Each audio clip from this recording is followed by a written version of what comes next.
Hello everybody, you're very welcome to this week's edition of This Racing Life. I am of course here at Dundalk Stadium ahead of the Irish EBF Barrier Trials, one of the big success stories in the last couple of years in Irish racing.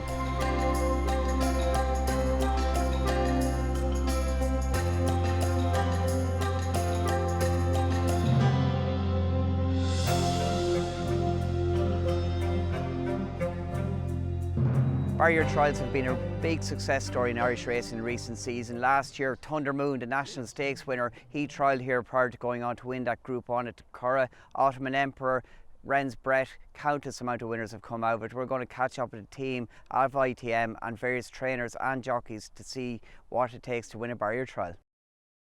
We just thought they've worked in other parts of the world so well for so long.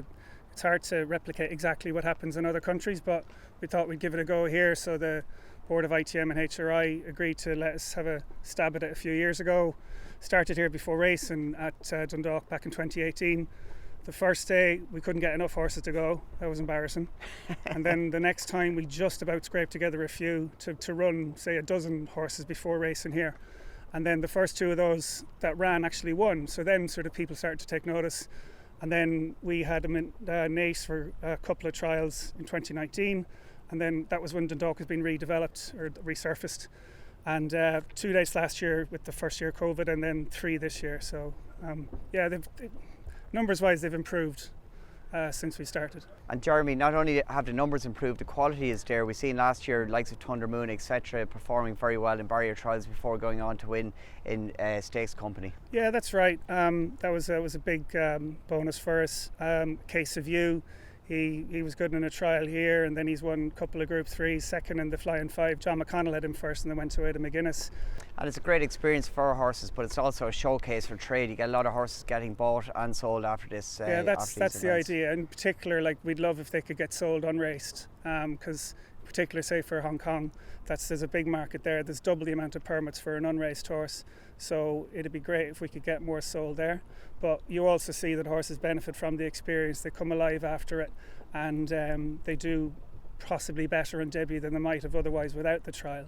So there was one horse there a couple of weeks ago at Navan who didn't trial well here at all the last day back in the middle of August, one of Gavin Cromwell's, and went back in distance at Navan and won first up, and I believe there's interest in her. So that kind of thing is good to see. She was called Giselle's Aussie, and so there's benefits hopefully across the board. And this is the third and final trial of 2021, and you must be delighted how things have gone and how it's built over the last 3 years. I think we've had 230 horses across the 3 days. Over 50 stables have sent us runners, so we're very grateful to all the connections for that. Very grateful to the Irish EBF for their sponsorship, and there'll be a lot of people to thank as well, Fran, who've helped us out. Obviously, jockeys, trainers, owners sending their horses to Dundalk Stadium, the IHRB for the regulatory side, stalls handlers. Hope I'm not forgetting anyone out. Iris as well for doing the footage as well, and my own colleagues at ITM, especially Alex, who's done all the video for us. Any future ideas? There might be some tweaks to it. We want to see how many horses are being sold or otherwise, so we will try and keep it going next year, provided everybody agrees. But yeah, we'd sort of watch this space, but it wouldn't be until probably June next year we could go again, hopefully have the same number of days, maybe more, but we'll open to all suggestions. I say I wouldn't have been sold on them before I came here, started doing them last year. I think I've done all the COVID the COVID barrier trials, if you like. But no, I suppose initially I would have sort of, as a punter, I would have treated them as such. And some of the horses we had here last year, I mean, Thunder Moon came out of here, won a Group 1, won a maiden at a big price at the Curragh. A Case of You, he came out here, won a Group 3, nearly won a Group 1 there on Sunday. It's it's both initially as a punter, but then as a purist with the quality of horses that came out. And there has been a great quality of horse on a lot of sales done as well. Ottoman Emperor being a notable one. He raced here for Cormac Farrell. OTI Racing bought him, and he's done great for Johnny Murtagh. Yeah, absolutely.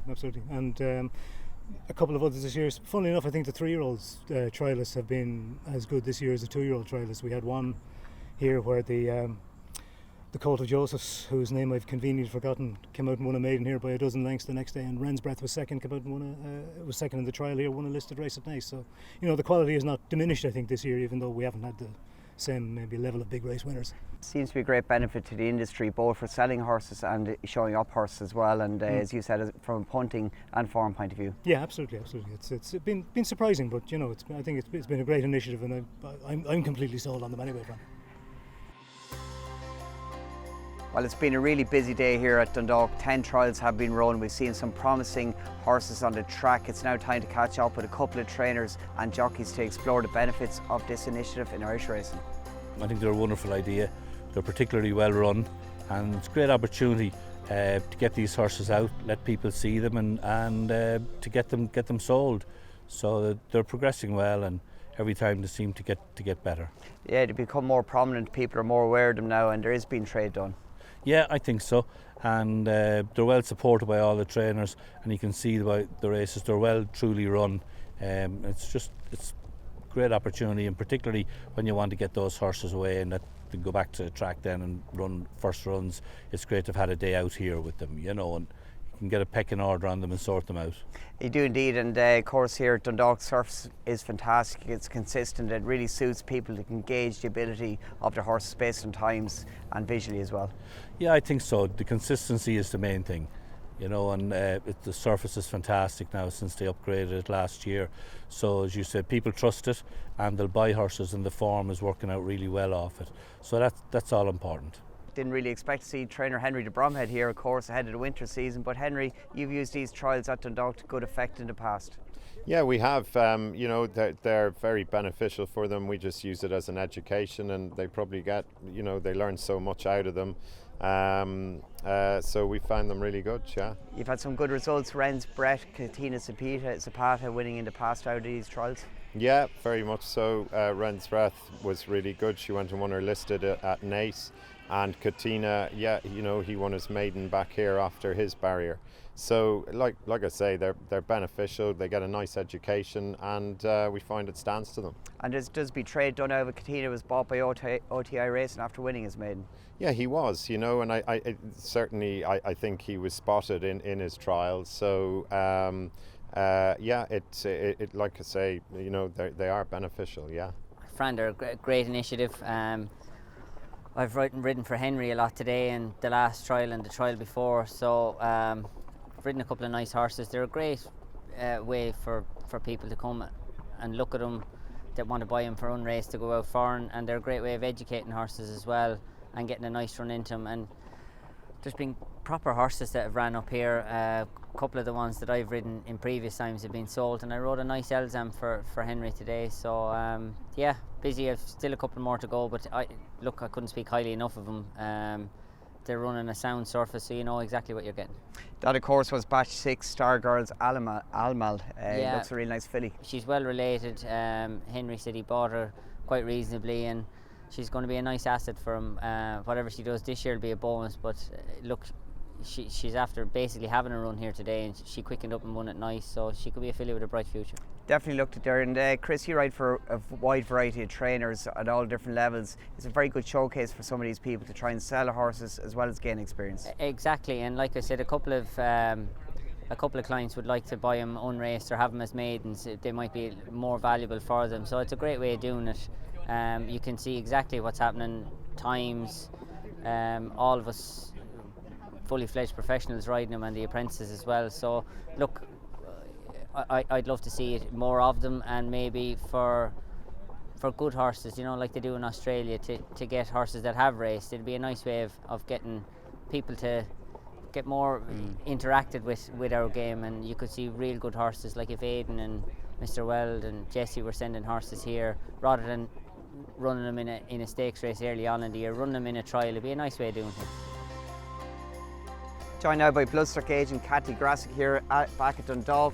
Cathie, these barrier trials have been a really good initiative in Irish racing the last couple of years. They're a wonderful initiative by ITM. I have to say, it was really something that was needed. It's been brilliant, particularly the fact that they have managed to keep them going during COVID has been a wonderful testament to the resourcefulness of our industry, and it's also made sure that horses can still be offered for sale and are given an experience, a valuable experience, before going to the racetrack. So it's such a wonderful thing, and it's so great to see that the trainers have all supported it so well, and there's so many entries all the time. it's a brilliant resource, and I've heard nothing but good feedback from everybody. And there's been a great trade done out of it as well. You've got clients abroad in America and in Asia. You can showcase it here at Dundalk. It's a consistent surface. Everything's timed. It must be a great way to put horses in the spotlight. Absolutely, it's been brilliant. You know, the video, the quality of the feedback that we're able to bring to clients, and we're able to showcase horses that, you know, to people all across the world. You know, Australia, America, Hong Kong, as you said, you know, the Asian market, and particularly for Southern Hemisphere and Asian clients who are used to seeing barrier trials. You know, it's been such a big thing as part of the racing there. And I spent some time working there for both English and Magic Millions, so I was very familiar with the concept, so I was big in support of this, and it's great to see how well it's been embraced, and it's definitely something that we've stepped up ahead of the game in Europe and really brought this to the marketplace, and I think it's really paying off for everybody involved. So in other parts of the world, barrier trials are well established as a way of bringing horses on in the early part of their career and tuning them up for a day at the races. So we established them here in Ireland, principally as a way of showcasing the unraced horses that we have here and bringing them to an international market across the world. So it's brilliant the way they've developed since 2018 when they were first established. And these days we're having 10 trials per day, perhaps over 80 horses running, and some real quality on show. There is indeed, and some great results come out of it, and of course this is shown on YouTube Live, and it's very well showcased. All the replays are readily available for people to have a look. Yeah, we've really tried to build up the marketing side of it over the years and enhance the media coverage. So as you say, we have a live stream going out on YouTube, which is watched by people all over the world, from Australia to America to Hong Kong, etc. And between all of our marketing efforts, it brings those buyers to Ireland. And this is a kind of a different shop window for Irish horses to get them sold across the world. What's the feedback been from them buyers? The feedback is great, I have to say. Like I say, this is like a different shop window for Irish horses. So traditionally people can go to the sales, they can buy horses as yearlings, they can buy horses as breeze up horses, they can buy horses in training. So this is just another platform for us to showcase the quality of Irish horses and to give trainers, I suppose, the opportunity to get their horses out there in the public eye and showcase them to an international market. Thanks to everybody who took part in this edition of This Racing Life. We hope you enjoyed the show. More from us next week.